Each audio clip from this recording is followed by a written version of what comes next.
الحمد لله والصلاة والسلام على رسول الله. قال الله تعالى: إنا نحن نزلنا الذكر وإنا له لحافظون.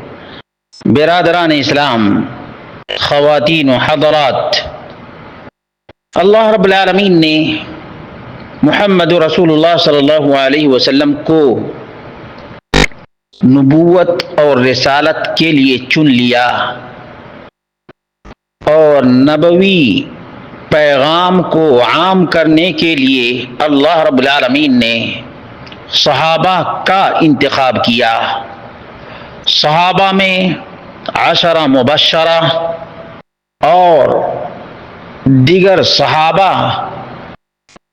کے ساتھ ساتھ ابو ہریرہ رضی اللہ عنہ وہ عظیم صحابی ہیں جنہیں اللہ رب العالمین نے شوق علم سے نوازا اور محمد رسول اللہ صلی اللہ علیہ وسلم نے حفظ حدیث کے لیے خصوصی دعاؤں سے ابو ہریرہ رضی اللہ عنہ کو سرفراز کیا.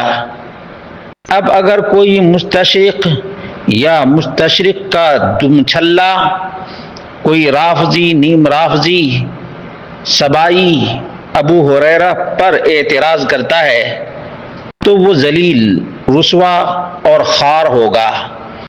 چنانچہ کتب 9 یعنی 9 کتابوں میں تکرار کے ساتھ روایتیں جو ابو ہریرہ رضی اللہ عنہ سے مروی ہیں ان کی تعداد 5374 ہے اور بغیر تکرار کے روایات کی تعداد 1475 ہے. نوٹ کر لیجئے 1475. اور 1475 میں سے صرف اور صرف 110 روایتیں ایسی ہیں جن کی تحدیث میں اور جن کے بیان میں ابو ہریرہ رضی اللہ عنہ منفرد ہیں، ورنہ باقی جتنی بھی روایتیں ہیں ان تمام میں دیگر صحابہ بھی شریک ہیں. انہوں نے بھی اسی روایت کو بیان کیا ہے جس کو ابو ہریرہ رضی اللہ عنہ نے بیان کیا ہے.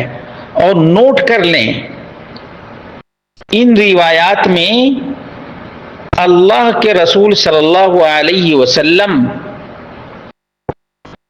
کے اقوال بھی ہیں، افعال بھی ہیں، تقریرات بھی ہیں اور نبی کریم صلی اللہ علیہ وسلم کے اخلاق کا بھی ذکر ہے. نوٹ کر لیں ابو ہریرہ رضی اللہ عنہ نبی کریم صلی اللہ علیہ وسلم کے ساتھ گویا سایہ کی طرح رہتے تھے. سفر میں، حضر میں 4 سال سے زیادہ یعنی 4 سال 2 مہینے نبی کریم صلی اللہ علیہ وسلم کے ساتھ رہے. اگر دنوں میں تقسیم کیا جائے تو 1400 دن نبی کریم صلی اللہ علیہ وسلم کے ساتھ ابو ہریرہ رضی اللہ عنہ رہے.